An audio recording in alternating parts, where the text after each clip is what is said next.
I wanted to talk a little bit about one of the most consequential and important decisions you'll make, which is how to hire that first VP of sales. And in particular, so you don't screw it up, what are 10 great questions to ask candidates you'll hire, especially the ones you really want, that you really like, because it's tough.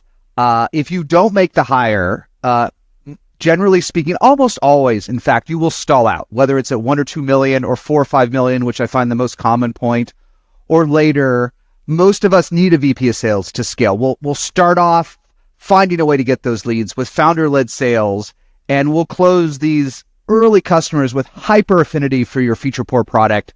But then it just runs out of gas. Even if you find a couple great AEs, it just never scales past 2, 3, 4, 5, 6, 7, some area without that VP to help you. So you've got to hire her. You've got to find her. But you know what's even worse than not finding her? Hiring the wrong VP of sales. I mean, ask anyone that's done it, and I would say the majority of first VPs of sales hires are wrong. You will find they lost a year. They lost a year. That wrong VP of sales, not only is she expensive or he expensive, but they hire the wrong person. They decelerate sales because they don't know how to close your type of customers. They make everything worse, and they need time to figure it out, and you just dig yourself in a deeper and deeper hole with worse sales reps than you used to have before, worse performance, worse revenue per lead. So you can't get it wrong, but you can't wait forever. So let me give you and dust off a SaaStr Classic on 10 questions that you could ask your prospective VP of sales to see if she really knows it or if she's just a smooth talker with a great LinkedIn, because that's more common these days. The cloud leaders, the Boxes, the Datadogs, the LinkedIns, the Twilios, they're all growing faster than ever. So they're spinning off executives. They're spinning off stretch VPs and directors and even more senior folks, and they're scattering to the next generation of cloud companies. So you'll meet more and more folks with incredible logos and incredible experiences, at least seemingly, on their LinkedIn, but you can't screw it up. So let me walk you through 10 questions, and if you don't hear the right answers to most of them, and possibly even all of them, you have the wrong candidate. So the first one, and it's a lot of these are Columbo style. It's what I like to do. They're softballs. The first one is, how big a team do you think we need right now, given what you know? The best VPs of sales, the good ones, they always know the answer. Most of them will say they don't know. I need to learn more. I need to get in there. I need to understand the metrics. But it's not that complicated, folks. If you've done it before, you say, okay, how much revenue are you at today, Ms. CEO? 2 million? What do you want to be at next year? 6 million. Okay, that's plus 4 million. That's 4 million in bookings, 500,000, yielded per scaled AE. I'm going to need 8 folks scaled on my team. That means I need 4 within the first 90 days to hit that plan. And I want to ramp up to 8 within 4 to 5 months.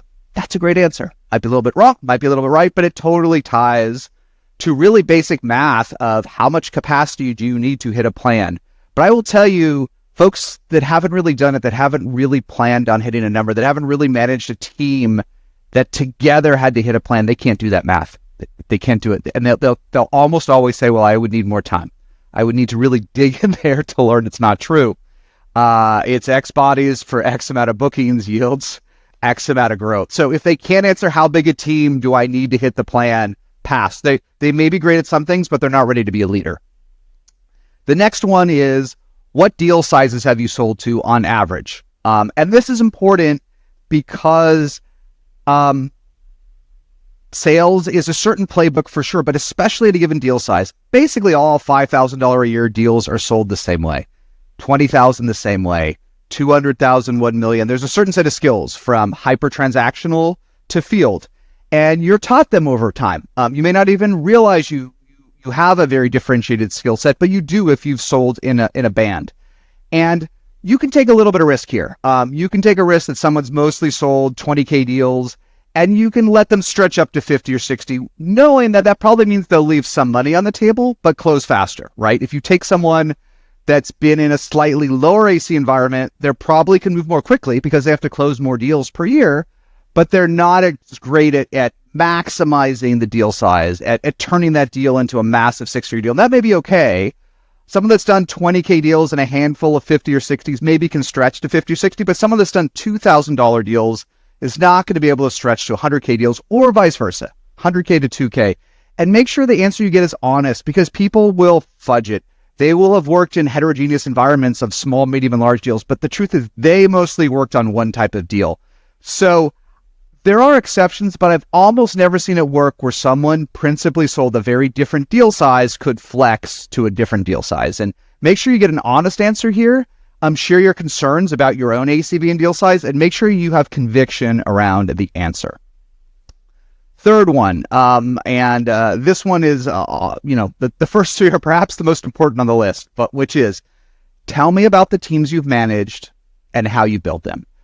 This one is so important because there are so many folks out there that were amazing AEs that have never been managers, and you'll love them because maybe they were the number one AE at a hot startup. And there are folks that led teams because they inherited them or they were given them by their boss, but they never recruited anybody. So just ask them, how did you get your team at your last company and how did you build it? You got to ask the second part. How did you build it? Most of the candidates you find that are stretch candidates did not build their own teams. I would not hire one of these folks. Recruiting's hard. You know this. If you're listening to this, you've recruited people. You know it never gets easier. You know we have to spend so much time recruiting. It is so hard. And you don't want to be the startup where your stretch sales leader learns how to recruit for the first time. You can take risk here. And the classic risk is, look, if they've hired 2 quota attaining AEs that did really well, and you should diligence them and go talk to those AEs. If they've done 2, they could probably figure out how to get 4 and 8 and 16 and 32 and 64. That's a risk you can take, especially with early stage, that maybe they've only personally recruited a handful of successful AEs. But if it's none, it's beyond risky. So question number 3, tell me about the teams you've directly managed and how you built them. Number 4 is a Columbo style, a nice question, but it's also a good trick question. What sales tools have you used and what tools do you like and what don't you like? You'll find that a lot of folks can pretty much only say Salesforce or Salesforce and SalesLoft or Mixmax or Outreach or something like that, but they won't really know the stack because they were too senior. They were too abstracted it away. They didn't really use the tools themselves. And that's okay at 20, 40, 80, 100, 200, 400 million.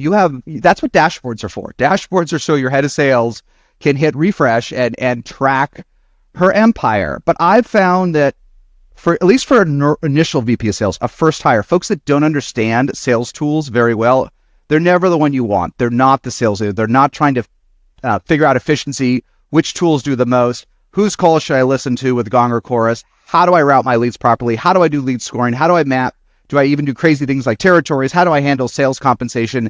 We're all experts at these tools. I wouldn't hire a head of demand gen that isn't an expert in demand gen tools, that's for sure. That's a huge flag on the marketing side. And I wouldn't do it on sales either. Someone that doesn't know what a state-of-the-art tech stack is for sales, don't hire them before you're at 40 million or 30 million until you're ready to have a whole sales ops team that will answer the question for her. 5, super important. This works for any VP role, but boy, it works the best for sales leadership, which is tell me someone working for you now that would leave and join you. Tell me someone working for you now that would leave and join you. And it's okay if it's actually someone from their last job, but it should be someone on their current team. The best sales leaders in particular, marketers as well, and engineers, but especially sales leaders know that job number 1 is recruiting. So they're always managing talent. And the best VPs of sales know they don't want to go into a new gig without at least 2 or 3 ringers, 2 or 3 amazing sales reps they worked with before that they know can knock it out of the park. That's how a new VP of sales is going to win. So they always have a few that are going to go with her to the next role. So ask who those folks are, Paul or Brittany, whoever they are. Check out their LinkedIn, see if it makes sense, and go talk to them. And if those 2 AEs were some of the best at some up-and-coming startup, and they want to join this VP of sales, boy, you've got something good. Okay, that's good. But I'll tell you, the mediocre VPs of sales, they don't know anybody. They say, you know what? How you gonna find these 2 great AEs? I'm gonna use recruiters. Look, we all have to use recruiters. I love recruiters. They're worth their weight in gold if they give you a good candidate. But a great VP of sales always has a small group of up-and-comers that want to work for her, him again. 6, super important for scaling today. How should sales and customer success work together? Any good candidate will have an opinion. They may think sales and customer success should go into prospects together. They may want to just hand over a signed deal to customer success. it really doesn't matter. There's different ways that sales and customer success work together. There's no right answer. There's just a wrong answer to this, which is that they don't know. A sales leader in SaaS needs to know how to work with their counterpart on the life cycle of a customer, which is customer success. And if they can't answer this question in a way that makes total sense to you, even if it's not the way you're doing things today, but how should sales and CS work together, that they don't know, they're not ready to be a leader. 7, I love this one. Tell me about deals you've lost to the competition.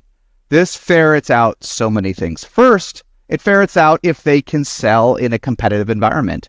It sounds silly, but I would say there's 2 types of successful sales folks out there in SaaS. Folks that have worked in brand dominant markets. If you've worked at Salesforce, for example, if you've worked at Adobe and Creative Cloud, if you've worked at some companies who in a niche, maybe not in all of the world, but in a niche, they have 80, 70, 80% market share. They don't compete so much with other vendors as they compete with budget. Like, why now? Why do I really need to deploy Salesforce or Workday now? And when you have 80% market share, you can hire those folks, and they're good because competing for budget is hard. But if you're in a more competitive space where there's 10 vendors, 20 vendors, or even if there's just 2 or 3 incredibly competitive competitors that are in every deal, do not hire a head of sales that is not sold in a competitive environment. They'll melt. I see them melt left and right. They don't have the toolkit to combat the FUD, to create the FUD, to hone in on the winning features versus the losing features, to listen, to win deals that maybe you should lose because you're more responsive, because you know the space better, even if you're not necessarily the better vendor. There's a whole toolkit there that is very different than competing for budget. 8's a related point, but it's how do you deal with FUD in the market?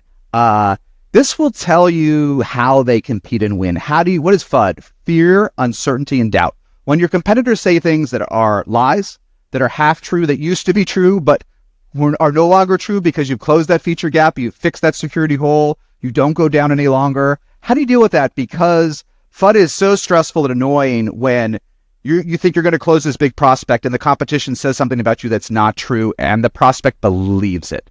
Boy, it's frustrating because you've done all the other things right to win the deal. You've been ethical, you've told the truth, and they're saying some half-truth that scares the prospect.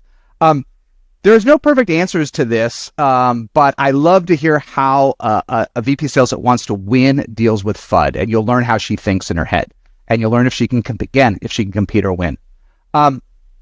Next one is, how do you work with sales engineers and support? How much help does the team need to close deals? Just learn. There's no wrong answer, I think, to this one, but there are vendors where sales gets a lot of support. They'll have sales ops and sales engineers and solution architects and forward engineers and customer success in the deal from day one. There are folks that work with lots of support and often actually don't need to know the product as well. And there are environments where, boy, the AEs have to be pretty good. They have to be almost engineers themselves. At least they have to be product managers themselves because they get no help. So find out. A sales leader will fail if she's worked in an environment with tons of help on the architect, sales engineer, support side, and she's not going to get it in your company. And then 10, and then there's a bonus 11. 10 is, what will my revenue look like in 120 days? I like this question. You want to ask it last once you've gotten through these ones that are all about strategy. And it is a trick question because there's no right answer, but I love to hear it. What is my revenue going to look like in 120 days? And if you've spent enough time with the VP sales, they should know how much ARR do you have today? What's your goal for next year? How have you grown the last 4 months? How much does she think she can inflect that curve? She should have a sense. And you should listen to this answer very carefully. You may hear it's too early to say, and I don't like that answer. I think that if they're too conservative, it's never going to work out. And at the other end of the spectrum, you may hear a crazy answer. When I hear a crazy answer, not aggressive, not confident, but simply insane, that one never works out either because they're a yes person. You do not want a yes person in sales is dangerous. You want to hear you want a positive person, someone that can, take the hill and take the bridge. But boy, there's nothing scarier than a VP of sales that won't tell you the truth. That's always yes. Like, oh, we're at 2 million ARR today. We're growing 5% a month. So we're not even doubling. In 120 days, I want to be at 4 to 5 million ARR. Ugh. Phil, it's not possible, man. Do the math in your head. I don't care how good you are. There's not enough time in SaaS to add that many bookings in 120 days. And 120 days is a good number because it's just past that 90-day threshold. It's just at the edge of of it becoming hers, right? After 90 days, you own it. After 90 days, you inherit whatever bad hires were there before, whatever feature gaps, whatever issues. You're not the new guy after 100 days. You're not. So 120 days is the perfect time to ask them, where do you think our revenues will be after you join? And you'll just learn so much from that. And the last one that there's no perfect answer to, but boy, you'll learn a lot about what you're getting at leadership level is the bonus 11th question is, how should sales and marketing work together? And this, you will learn so many things. You will learn how much marketing support they've gotten before. And as you know, if you read anything or listen to anything or watch anything on SaaStr, I believe that marketing and sales should be joined at the hip, right? Marketing, there should be almost a transparent overlap between the top of the funnel and the bottom of the funnel. They should work as a team. There's going to be frictions between marketing and sales. Marketing is going to blame sales for not closing their leads, and sales is going to blame marketing for not giving them good enough leads. But at the end of the day, it needs to be teamwork.